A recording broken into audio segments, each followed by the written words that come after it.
Seigneur comme il se doit. Oh God. Oh God. Oh God. Le ciel est ouvert. L'adoration ouvre le ciel, frère. L'adoration ouvre le ciel. Est-ce que vous pouvez comprendre que dans la Bible,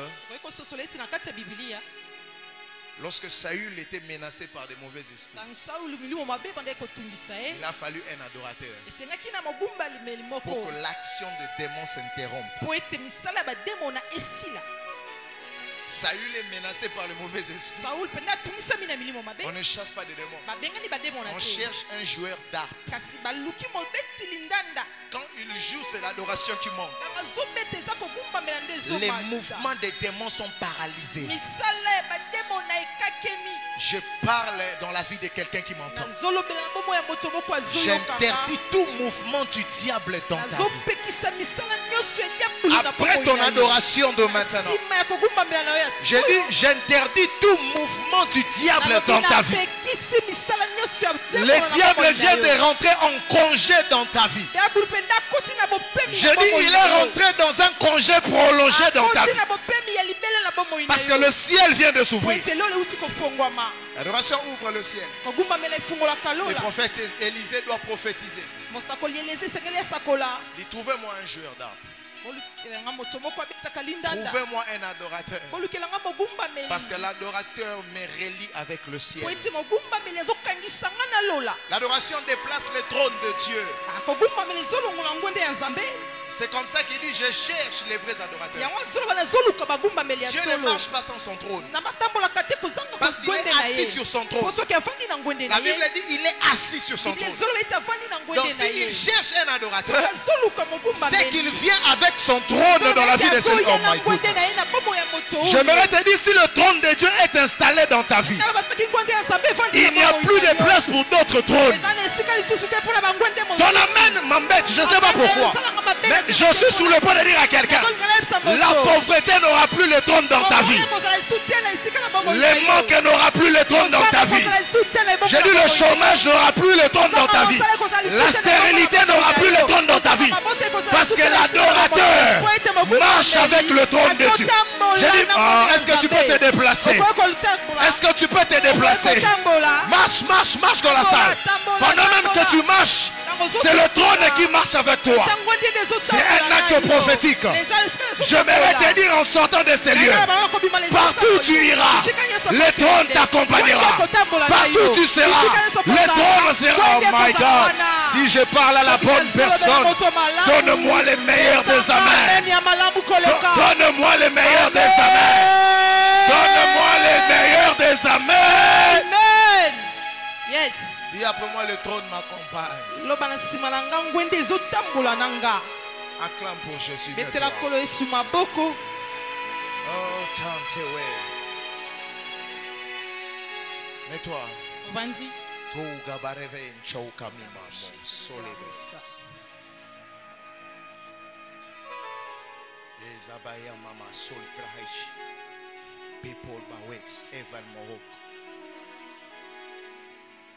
Je vois beaucoup de visions dans mon esprit. Je me débat s'il faut que je prêche ou que je nage. Mon esprit est en train de voyager partout. Je ne comprends pas pourquoi. C'est un culte dangereux.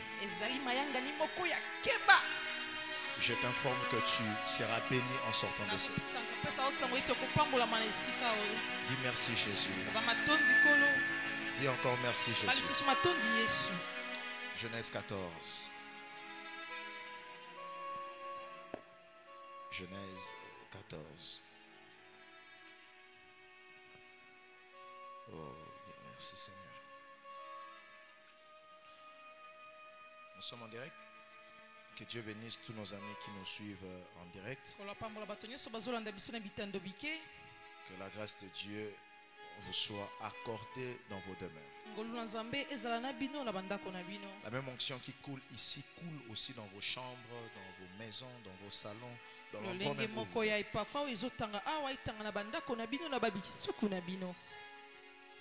J'ai dit Genèse 14, le verset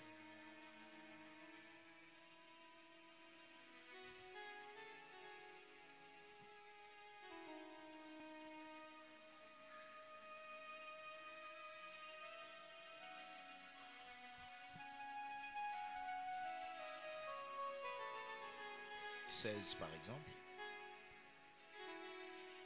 La Bible dit: il ramena toutes les richesses. Il ramena aussi Lot son frère avec ses biens, ainsi que les femmes et le peuple. Après qu'Abraham fut revenu vainqueur de Kedorlaomer et de rois qui étaient avec lui, le roi de Sodome sortit à sa rencontre dans la vallée de Chavé,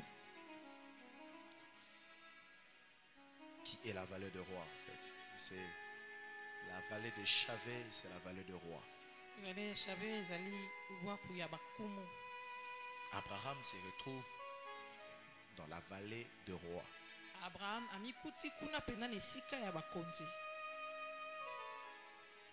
Et dans cette vallée, c'était la vallée où le roi venait pour se mesurer. En termes de richesse et en termes de poids ainsi que de gloire. Et Abraham se retrouve là, dans la vallée de Chavé. Alors Melchisédek, qui est roi de Salem, fit apporter du vin et du pain. Roi de Salem, Salem c'est l'appellation, c'est une appellation. C'est l'ancienne appellation de Jérusalem. Salem ezali bobengi ya kala ya mboka Yerusalem. Jérusalem, parce que Salem ça veut dire la paix. Shalom ezoloba kimia. Jérusalem veut dire la ville de paix. Alors, Melchisédek, il était roi de Salem. Il fit apporter du pain et du vin. Il était sacrificateur du Dieu très haut. Il bénit Abraham et dit: béni soit Abraham par le Dieu très haut, maître du ciel et de la terre. Béni soit le Dieu très haut qui a livré tes ennemis entre tes mains. Et Abraham lui donna la dîme de tout. Abraham lui donna la dîme de tout. C'est même la première anthologie, on parle de la loi de la première mention. Alors si quelqu'un te dit que payer la dîme c'est la loi, il t'a menti. Parce que Abraham a payé la dîme avant la loi. La loi est venue par Moshe, par Moïse. Abraham, il a vécu avant Moïse. Et le Christ a dit: si vous êtes fils d'Abraham, faites quoi? Les œuvres de qui? D'Abraham. Si vous êtes fils d'Abraham, faites les œuvres d'Abraham. Parmi les œuvres d'Abraham, il y a la dîme. Ici, la Torah n'existe pas. Le table de la loi n'existe pas. Moïse n'est même pas encore né. Mais Abraham, il paye sa dîme de tout auprès de Melchisédek. Hébreux 6. Je vais être bref. Et puis nous allons prier. Vous êtes d'accord? Hébreux 6. Est-ce que tu peux lire dans ta Bible? C'est un culte de dimanche. Quelqu'un ici, il attend que le pasteur lise.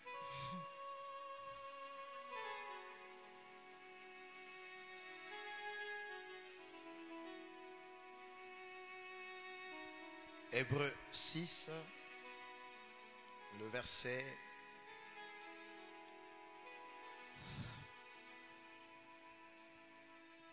13. Il y a beaucoup de choses à dire, mais j'essaie de choisir ce que je dois dire. 13.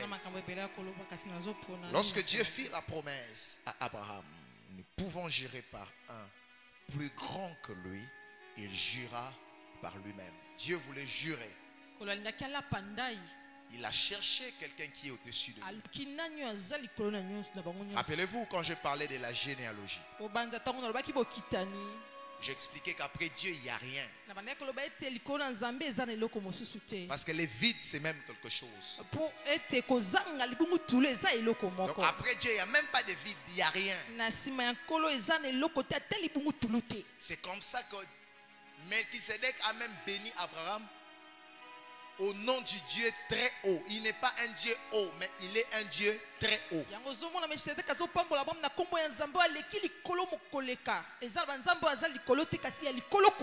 Et le lion ne veut pas dire un Dieu haut. Le lion veut dire un Dieu très haut. C'est-à-dire là où la hauteur s'arrête, c'est là où sa hauteur commence. Là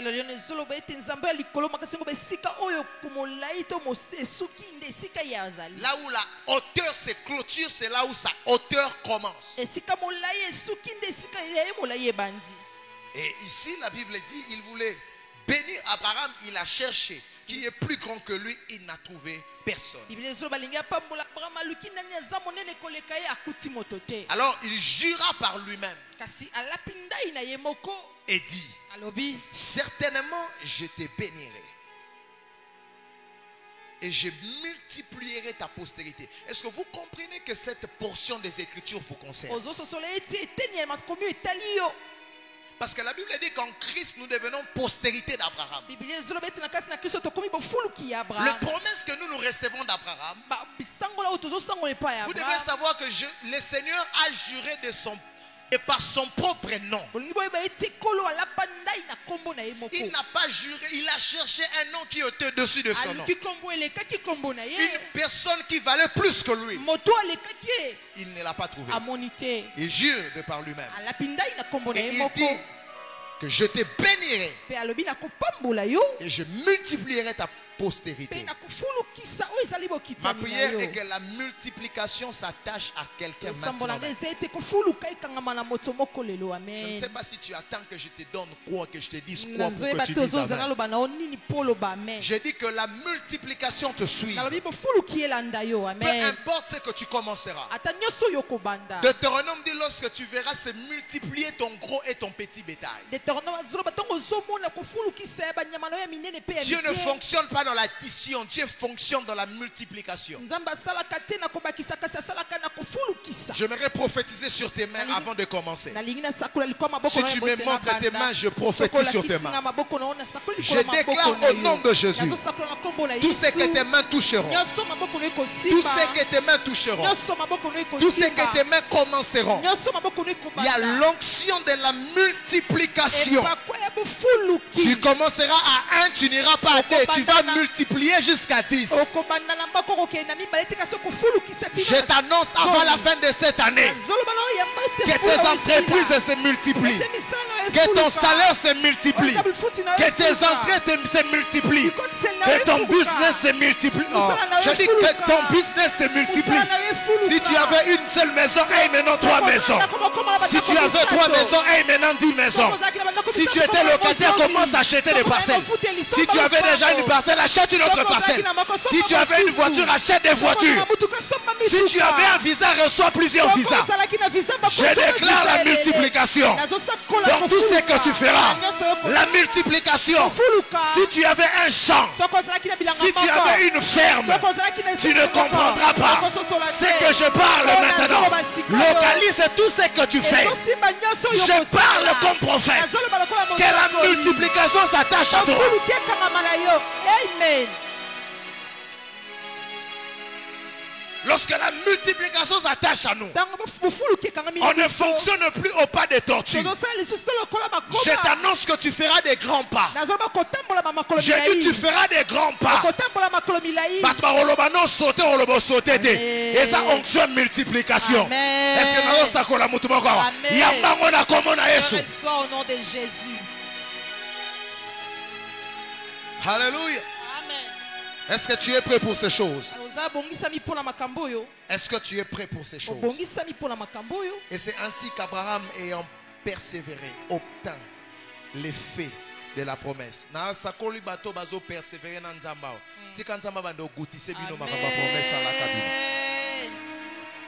Or, les hommes jurent par celui qui est plus grand qu'eux. Et le serment est une garantie qui met fin à tous leurs différends. C'est pourquoi Dieu, voulant montrer avec plus d'évidence aux héritiers comment? Qui est héritier de la promesse? C'est nous les fils d'Abraham. Je cherche les héritiers de la promesse dans la salle. C'est-à-dire que la Bible dit, frère, ça te concerne en fait. Les versets à imprimer et à mettre dans ta chambre, c'est là. La Bible dit, Dieu, voulant montrer avec plus d'évidence aux héritiers de la promesse l'immuabilité de sa résolution, intervient par un serment. C'est-à-dire que quand on dit qu'une résolution est immuable, ça ne peut pas changer. Alors il intervient par un serment. Afin que par deux choses immuables, dans lequel il est impossible que Dieu mente. Il n'y a pas de possibilité pour que Dieu mente. C'est écrit dans ta Bible. Il est comment? Impossible que Dieu mente. Nous trouvions un puissant encouragement. Nous dont le seul refuge a été de saisir l'espérance qui nous était proposée. Cette espérance, nous la possédons comme une encre de l'âme, sûre et solide. Elle pénètre au-delà du voile. Là où Jésus est entré pour nous comme précurseur, ayant été fait souverain sacrificateur pour toujours, selon l'ordre de Melchisédek. Est-ce qu'on peut acclamer pour la parole?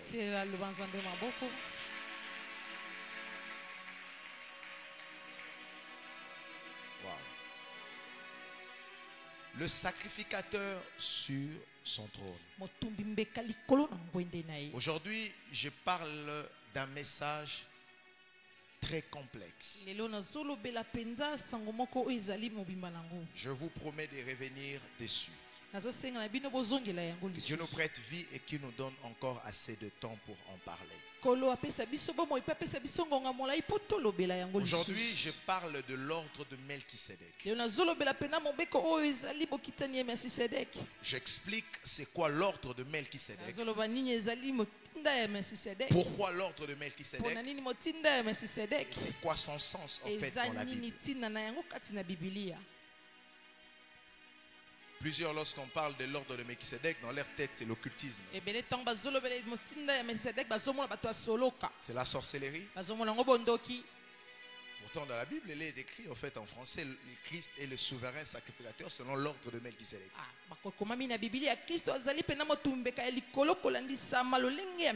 Il faudrait ici comprendre c'est quoi l'ordre. Qu'est-ce que signifie un ordre? L'ordre, c'est une disposition ou encore une succession régulière. Une succession régulière. Ça veut simplement dire quelque chose qui commence et qui n'a pas d'arrêt. Ça descend d'une manière régulière. Et vous allez comprendre avec moi, n'est-ce pas, les bien-aimés qui étaient avec moi la fois dernière. Le dimanche passé, j'ai expliqué comment est-ce que l'on peut être sacrificateur en même temps roi. Sacrificateur parce que nous avons une vie de sacrifice. Sacrificateur parce que nous sommes rattachés au Seigneur. Sacrificateur parce que nous avons une vie remplie de privations. Nous ne vivons pas la même vie que tout le monde. Nous nous sommes donnés corps, âme et esprit au Seigneur. Quand tout le monde fête, nous peut-être nous prions. Quand tout le monde est dans des boîtes tenues, nous sommes en veille de prière. Quand tout le monde s'enivre, nous nous enivrons du Saint-Esprit. D'autres ici ont été ils ont été comme des objets de critique et de moquerie. Quand on te regarde, on se moque de toi parce que en fait, on pense que tu es un raté dans la vie.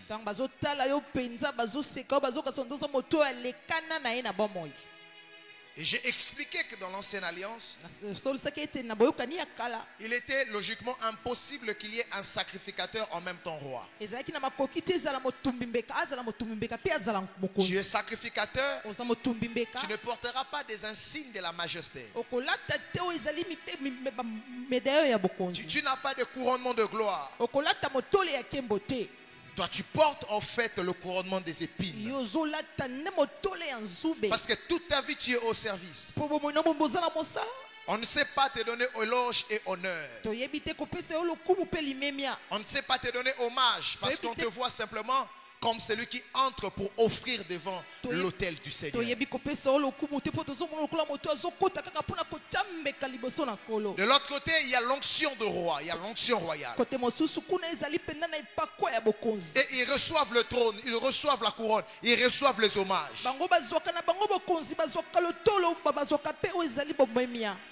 C'est ce qu'on appelle l'ordre aronique. L'ordre aronique ou encore l'ordre lévitique. C'est-à-dire que dans l'ordre lévitique, celui qui est sacrificateur est sacrificateur. Il n'a pas de part dans le héritage. Je l'ai même dit le dimanche passé, lorsqu'il fallait départager les terres, le Seigneur a dit, Lévi n'aura rien.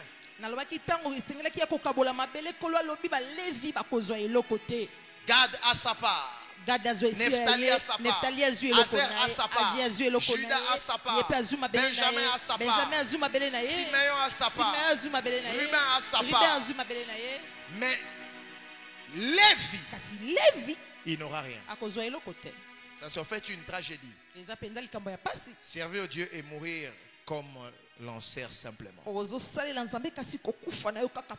l'ordre de Melchisédek, c'est un autre ordre. C'est une lignée bien différente.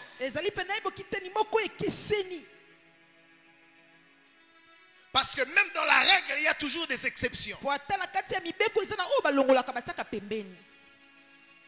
La règle disait qu'il doit y avoir juste un sacrificateur, de l'autre côté un roi. Mais nous voyons dans la Bible quelqu'un qui apparaît. Il sort de nulle part. On l'appelle Melchisédek, qui est roi de Salem. Et en même temps il est sacrificateur du Dieu très haut. Melchisédek en lui-même, il avait la royauté et il avait le sacerdoce. Et la Bible dit dans le livre de Hébreux qu'il était semblable au Fils de Dieu. Et ce qui se passe maintenant, en théologie, on appelle cela la théophanie. La théophanie, c'est l'apparition du Christ dans l'ancienne alliance d'une manière ou d'une autre. C'est-à-dire qu'il apparaît et puis il disparaît. On appelle cela la théophanie. Plusieurs fois dans la Bible, lorsqu'on parle de l'ange de l'Éternel, c'est le Christ en fait, parce que Gédéon a vu l'ange, Mais il a dit qu'il mourra parce qu'il a vu l'éternel. Donc ce n'est pas l'ange. C'est l'apparition du Christ d'une autre manière mais dans l'ombre. Raison pour laquelle plus tard, pendant le ministère de Jésus, il a dit à ceux qui l'entouraient, Abraham a vu mon jour. Et il s'est tressailli de joie. Mais quand est-ce que Abraham a vu Jésus? Parce qu'Abraham a vécu des siècles et des millénaires avant que le Christ. On lui dit, toi tu n'as même pas 50 ans. Mais tu dis avoir vu notre père Abraham. Oui, Abraham avait vu mon jour. Dans la vallée de Chavé. Parce qu'en soi, Sédek n'était que la représentation de ce que je viendrais faire. Il était le prémisse de ce qui allait se passer. Il était l'image de ce que Dieu va commencer. Melchisedec veut dire le sacrificateur sera aussi roi. Il servira Dieu, mais il recevra aussi des hommages. Il sera un homme qui craint le Seigneur, mais il sera aussi un homme puissant dans la société. Il sera un homme qui s'agenouille dans la maison de Dieu, mais il sera aussi celui qui construit des immeubles. C'est qu'il y aura parfaite union entre le sacerdoce et la royauté. Amen.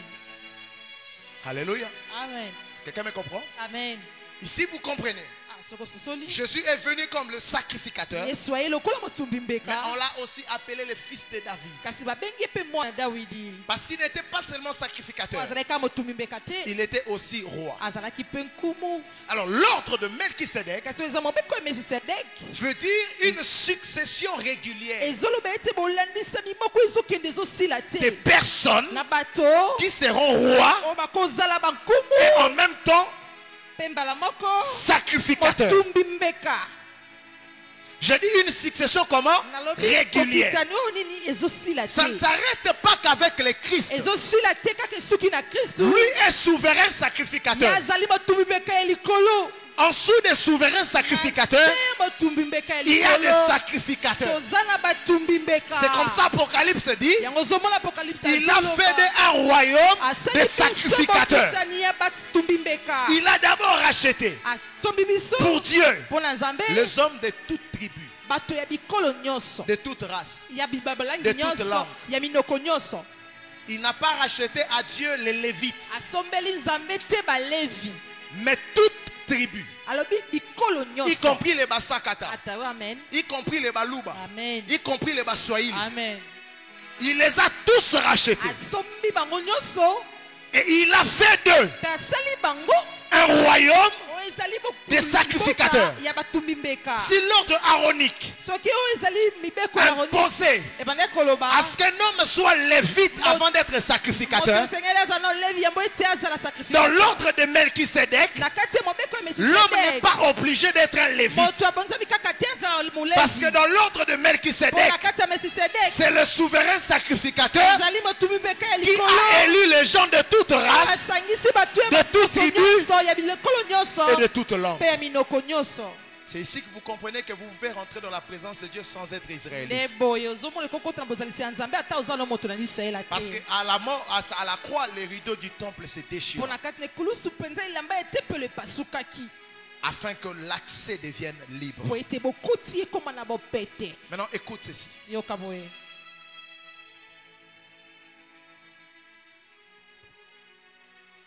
Je parle de l'ordre de Melchisedec. Il y a eu interruption d'une suite qui était déjà en train de se passer. L'ordre de Melchizedek veut dire aussi que Dieu vient de changer le système. Dieu n'est pas obligé d'agir dans ta vie de la même manière qu'il a agi avec un groupe de gens. Dieu n'est pas obligé de faire dans ta vie de la même manière qu'il a fait avec les gens qui t'ont précédé. Ceux qui nous ont précédés ont été tous dans l'ordre aronique. Mais lorsque le Christ arrive, Dieu change le système. J'ai maintenant de bonnes paroles de déclaration pour toi. J'aimerais te dire, ta vie d'avant Christ et ta vie d'après Christ est différente. La vie que tu devrais vivre avant le Christ et la vie que tu dois vivre après le Christ, il y a une nette différence. Pour une simple raison, lorsque Jésus entre en scène, il y a toujours changement de système. Il y a toujours changement d'ordre. Il y a toujours changement d'une suite logique. Si avant le Christ, dans votre famille, il y avait malédiction après malédiction, le jour où le Christ entre dans ta vie, c'est le jour où tu commences à vivre des bénédictions après bénédictions. Si avant le Christ, votre famille était caractérisée à la honte, votre famille était caractérisée à la misère, Dieu m'envoie dans cette maison pour te dire, l'entrée du Christ dans ta vie a changé le système dans ta vie. J'aimerais t'annoncer au nom de Jésus, ta vie n'est pas définie par rapport à ceux qui ont vécu avant toi. Ils ont vécu avant toi. Ils ont travaillé avant toi. Ils ont fait des choses avant toi. Cela n'est pas un problème. Toi, lorsque tu arrives, Jésus est avec toi. Il y a une nouvelle histoire qui commence avec toi. Je parle aux hommes et aux femmes qui vont inaugurer de nouvelles histoires dans leur famille. Je parle aux hommes et aux femmes qui vont inaugurer de nouvelles histoires dans leur société. Je parle aux hommes et aux femmes qui ne seront pas soumis à l'ancien système. Et ils seront des précurseurs des nouveaux systèmes. Je déclare cela dans ta vie. Que des nouveaux systèmes commencent par toi. Des montants que des gens n'ont jamais touché dans ta famille. C'est pas toi, c'est pas toi. Ce que j'aime, c'est que l'ordre commence par une personne et les autres suivront les pas de la personne. Tu n'as pas vu encore la bonne personne dans ta famille parce que c'est toi qui commence. Oh my goodness. Je dis, est-ce que je prophétise sur quelqu'un? Je dis, c'est par toi que des choses vont commencer. La famille n'a pas sauté au bas la catelle Nalobi yo moto fungo la saison asika. Nalobi yo moto fungo la saison asika.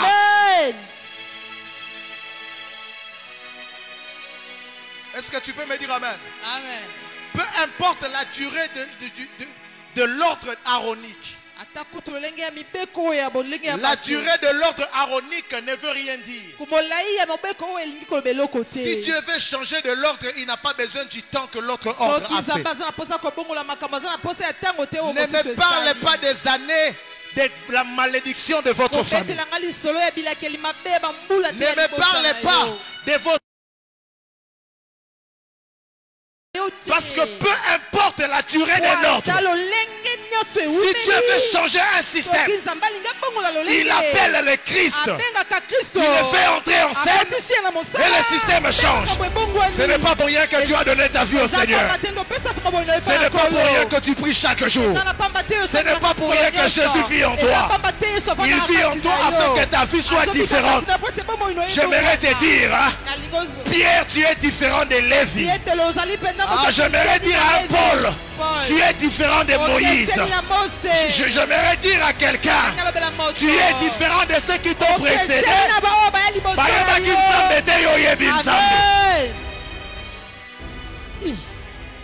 Alléluia. Amen. C'est comme ça le jour où Pierre voit dans la transpiration Élie et Moïse apparaître. Il dit qu'on construit 3 temples. L'église dit non. C'est pas question de 3 temples. Et la Bible dit Pierre disparaît, Moïse disparaît. Le Christ est resté seul. Pour une simple raison. C'est lui qui change l'histoire des gens. Il voulait leur dire à la montagne.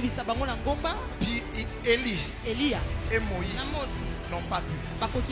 Ils sont venus pour me dire. Ils sont au coquité. Mais yo mutokoki. Le roi yo mutokoki. Tika bisoto limwa. Yo continue mon sala. C'est comme ça que même Jean-Baptiste, le jour où on est venu lui dire, Christ fait des miracles. Il a dit, il faut que je fasse quoi? Je diminue. Pour que lui fasse quoi? Or, Jean-Baptiste, c'est le dernier prophète de la loi. Et la Bible dit, il n'y a pas plus grand que Jean-Baptiste. Maintenant, lui qui est le plus grand de tous les êtres. Mais il dit que je dois diminuer. Parce que pour que le système change, même Jean-Baptiste n'a pas pu le faire. Je dis pour que la loi change, même Moïse n'a pas pu le faire. C'est comme ça que je te dis, c'est que ton père n'a pas pu faire pour toi, Jésus le fera pour toi. Qu'on amène mon bête. Je dis c'est que ton grand-père n'a pas pu faire pour toi. Batikela compte en bas côté. Batikela banda koute likambute. Oyo famine koka ko sala pona yote. Tika yeso banda ko sala ngona vino lelo. Sokolo binanga men banda ko bikango.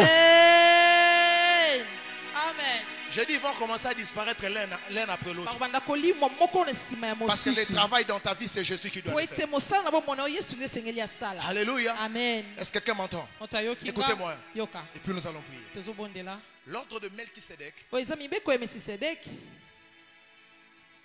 fait quitter les humains sur la terre pour les amener vers le ciel. Ils deviennent des aigles, en fait. Ils héritent peut-être une autre nature qu'ils n'avaient pas. Ils ne sont plus dans la bassesse, mais Dieu les appelle dans les hauteurs. Vous savez, il y a une nette différence entre l'aigle et la poule, par exemple. L'aigle ne vit pas dans les hauteurs. Il vit sur la terre. Mais de temps en temps, il monte dans les hauteurs. Et s'il monte dans les hauteurs, c'est pour qu'après qu'il redescende sur la terre. C'est exactement ça le travail d'un sacrificateur et d'un roi. L'aigle est roi lorsqu'il descend sur la terre. Il est sacrificateur lorsqu'il monte dans les hauteurs.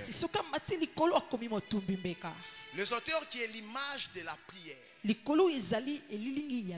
hauteurs qui est l'image de toute cette vie de sacrifice qui caractérise un sacrificateur.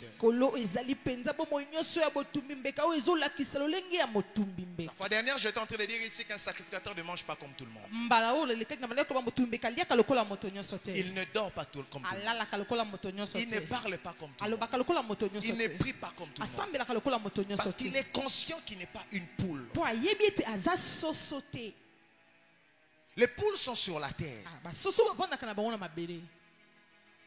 Ils s'agitent sur la terre. La nature ne vous enseigne-t-elle pas? Lorsque vous regardez une poule, des fois la nourriture est juste là au fait. Tellement qu'ils sont dans les embouteillages. Babandio beta mapapou. Na poussière et mati. Et zipi na nguba. Basomo na ngosude. Parce que lorsque tu es dans la bassesse, tu continueras à vivre dans la bassesse. Dieu appelle quelqu'un aujourd'hui dans les hauteurs. L'aigle est différent parce que l'aigle, plus haut il monte, plus lisible il peut voir sa proie. Donc lorsqu'il descend, ce n'est pas pour négocier. Lorsqu'il descend, c'est pour imposer sa royauté sur terre. Aussi haut tu monteras, aussi grand et fort sera ton règne sur la terre. Est-ce que vous savez que les personnes qui dirigent la terre, ce sont des personnes qui sont allées plus haut que les autres? Ils sont sortis de la planète Terre. Ils ont même placé des satellites. Parce qu'ils voulaient diriger et contrôler le monde. Tu ne peux pas contrôler le monde si tu es sur la terre. Tu ne peux pas contrôler le monde si tu es comme des poules. Tu ne peux pas manifester l'onction royale si tu n'es pas d'abord un sacrificateur. Je vous ai dit la fois dernière. Vous pensez que c'est en vain qu'un président ou soit un ministre, dès qu'il devient ministre, la première des choses, ils doivent chercher qui doit être derrière moi spirituellement. Parce que pour diriger les hommes, pour diriger sur la terre, tu dois avoir un hôtel.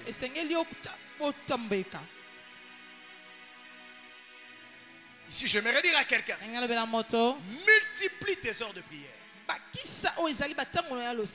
Si tu veux vivre une vie que les autres ne vivent pas, ne fais pas ce que tout le monde fait. Quand sur la terre il y a l'embouteillage, toi tu fais partie de l'ordre de Melchisédek. Tu fais partie des personnes qui sont rois en même temps sacrificateurs. Ils ne cherchent pas seulement à dominer sur la terre, mais ils cherchent d'être forts spirituellement, parce qu'ils savent que leur force spirituellement prophétise leur force dans le monde physique. Quelqu'un me comprend? Tu ne peux pas être de cette maison et manger du premier au 30. L'arbre que nous voyons, c'est la partie visible. Mais il y a une partie qu'on ne voit pas. Et c'est cette partie qui soutient la partie qu'on voit. Fils, tu m'entends? Les choses qu'on ne voit pas, c'est ce qui soutiennent des choses qu'on voit.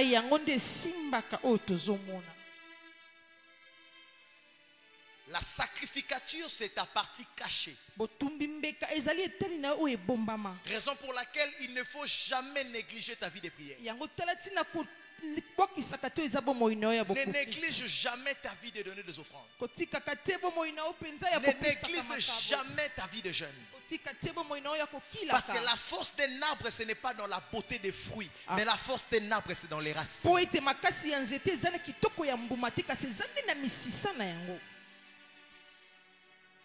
Nous ne sommes pas maintenant comme des arbres.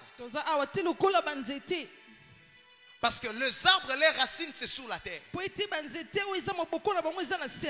nous autres, étant des aigles, notre racine, c'est dans le ciel. C'est-à-dire, nous sommes comme des personnes, les pieds, c'est au niveau des cieux, la tête, c'est au niveau de la terre. Parce que nous sommes sacrificateurs auprès du Seigneur, rois auprès des hommes. Est-ce que vous savez, quand la Bible dit que Jésus est le roi des rois, il n'est pas question de roi, de président de la République, non. La Bible dit dans Apocalypse, sur sa cuisse est écrit le roi de rois. On ne parle pas des rois de la terre en termes d'élection et de législation. Mais lorsqu'on dit qu'il est le roi de rois, c'est parce que dans la mentalité de Dieu, lorsqu'il te regarde toi et moi, il nous voit comme roi sur la terre, imposant les règnes et le royaume dans chaque domaine où nous évoluons. J'aimerais dire à quelqu'un, ta vie de prière déterminera, ta vie de sacerdoce, je veux dire, déterminera la force que tu vas manifester sur la terre des hommes. Ne soyez pas comme des 7 fils de Sceva. Ils ont voulu manifester la royauté. C'est pendant qu'en soi, ils n'avaient pas le sacerdoce. Les démons ont posé la question. Nous connaissons Paul. Nous connaissons Jésus. Mais vous, nous ne vous connaissons pas. Ce message était en fait un appel de conscientisation.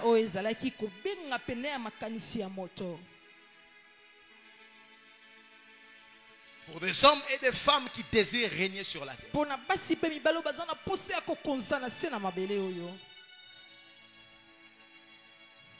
La Bible dit qu'il sera sacrificateur, souverain sacrificateur pour toujours.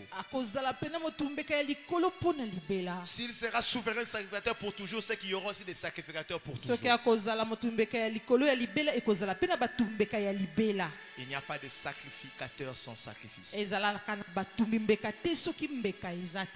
Quelle est la teneur de ta vie de sacrifice?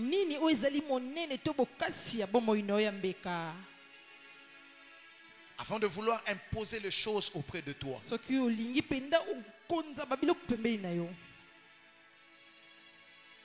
quelle est la teneur de ta vie de sacrifice? La dernière fois où tu as prié 30 minutes, c'est quand? La dernière fois où tu as entendu la voix de Dieu, c'est quand? C'est quand?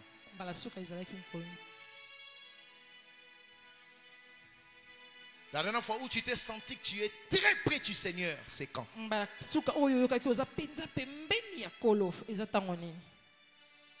Nous sommes dans une société où nous méprisons la sacrificature. Mais nous désirons la royauté. Nous voulons que des choses changent. Mais avant que des choses changent, monte d'abord. Monte d'abord. Moïse n'est jamais descendu. Moïse n'est jamais venu avec le tablet qu'il a eu en bas. Il devrait monter à la montagne. Lisez la Bible. Même ici, nous sommes au centre évangélique Horeb, parce que Horeb, c'est la montagne de l'Éternel. C'est le lieu où Dieu... Pourquoi Dieu n'a pas appelé Moïse dans la bassesse? Il lui a dit non, monte. On ne rencontre pas Dieu dans la bassesse. Dieu n'est pas bas. Il est El Elyon. C'est comme ça qu'au début je disais qu'il est le Dieu très haut. Et si tu dois être sacrificateur du Dieu très haut, tu dois être aussi une personne qui vit très haut. Les gens vont te respecter sur la terre si tu côtoies la présence de Dieu. Les gens vont t'honorer si tu vis près de Dieu. Parce que c'est lui qui côtoie la présence de Dieu. Lorsqu'il descend sur la terre, les choses lui obéissent. Notre demeure est sur la terre. Nous vivons sur la terre. Mais les auteurs doivent être l'endroit où nous allons de temps en temps et à chaque fois. Est-ce que je dis à quelqu'un ici de prier tout le temps? Non. Il y a un moment de prier. Il y a un moment d'acheter des parcelles. Il y a un moment de jeûner. Il y a un moment de conduire de belles voitures. Il y a un temps d'écouter la prédication. Il y a un temps aussi de construire des entreprises. Il y a un temps de s'agenouiller dans la présence de Dieu. Il y a aussi un temps de prendre le CV des gens et d'engager les gens. Cette chrétienté où nous devons servir Dieu, nous devons craindre Dieu et continuer dans la bassesse et dans la pauvreté. Ça doit s'arrêter. J'avais dit à mon fils ici, les gens ne vont pas te craindre parce que tu pries beaucoup. C'est possible que tu aies l'onction jusqu'aux dents. Les gens ne vont pas te craindre. Les gens vont te craindre lorsqu'ils te verront influent sur la terre.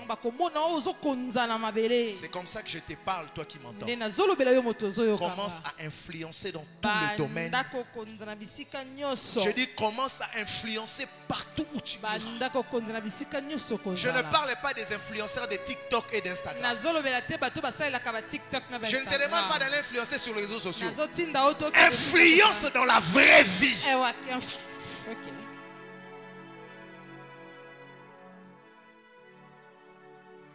Lorsque tu marches, que des gens te célèbrent, parce qu'ils feront de leurs propres yeux qu'il y a le signe de la majesté sur toi.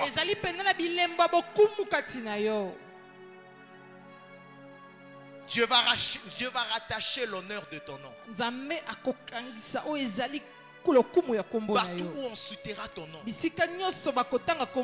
gens vont baisser la tête. Je prophétise comme ça, moi, en fait. Partout où on citera ton nom deviendra le mot de passe. Ton nom deviendra le mot de passe. Quelqu'un arrive quelque part, il ne te connaît pas, mais il cite quand même ton nom parce qu'il sait que s'il cite ton nom, Dieu a dit à Abraham, je rendrai ton nom grand. Lorsque Dieu veut t'accompagner, il rattache ton nom la grandeur. Raison pour laquelle vous voyez Abraham, il n'était pas roi, mais il pouvait se retrouver avec des rois dans la vallée de Chavé. J'aimerais te dire, tu ne peux ou ne pas être ministre, mais tu seras dans la même étape. Maintenant je commence à prophétiser. Je dis tu ne peux pas être peut-être président. Je te vois être dans la même table avec tes grands. Je dis je te vois dans la même table. Tu n'es pas comme eux, mais tu fréquentes leur milieu parce que Dieu rendra ton nom grand. Je suis en train de prophétiser. Tu ne seras pas que sacrificateur. Tu seras aussi roi dans le domaine de ta vie. Si on doit choisir 2 personnes, on te choisira.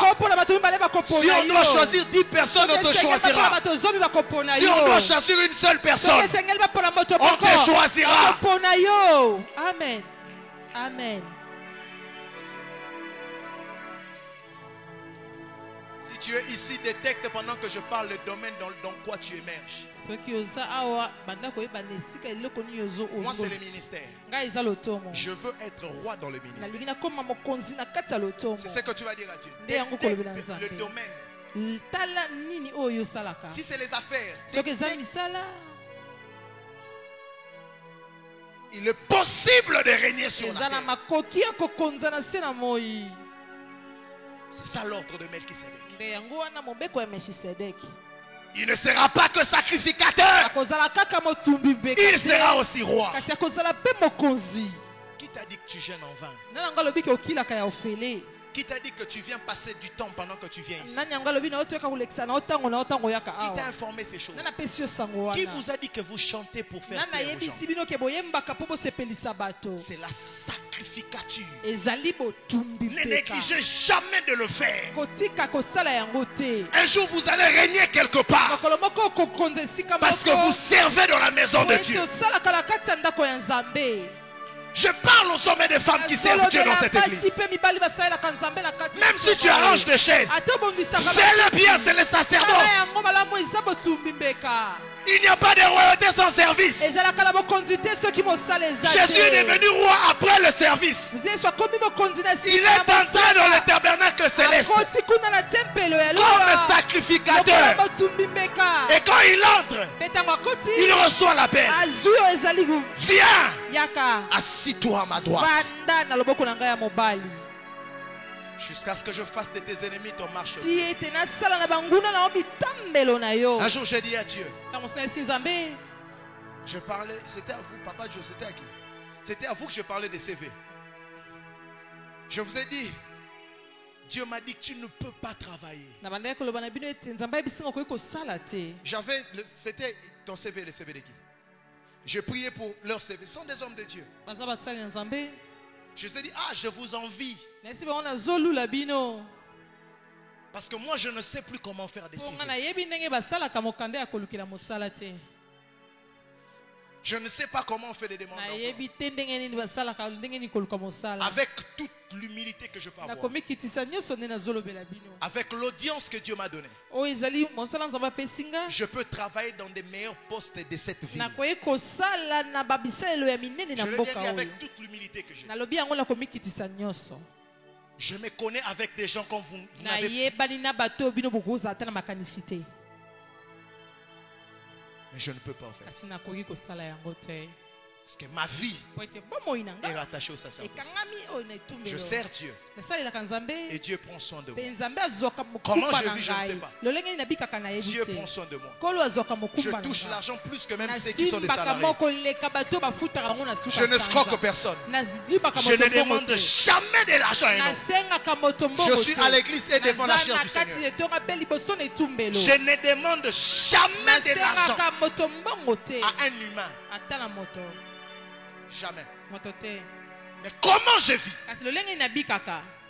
Si tu es un serviteur, Dieu te donnera de l'or.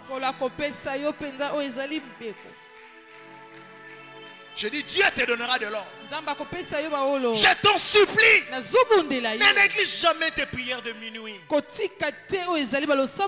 Il y a des gens qui priaient ici chaque minute. Après, ils ont arrêté. C'est avec ces personnes que je vais prier. Je ne sentais pas trop mon cœur faire ça. Mais aujourd'hui, pendant que je priais la nuit, c'était vers 3h du matin. C'est ce que je sentais dans mon cœur. Il y a des personnes ici qui priaient chaque matin. Mais à cause du travail, frère, que la royauté ne méprise pas ton autel. Ce n'est pas la royauté qui soutient l'autel. C'est l'autel qui soutient la royauté. Si tu veux être Dieu devant les gens, sois homme auprès de Dieu.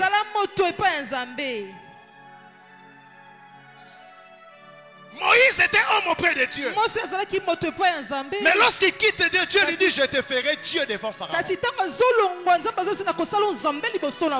Un sacrificateur est homme auprès de Dieu. Mais il devient Dieu auprès de son. Je te vois devenir Dieu dans ta famille. Ton âme est faible.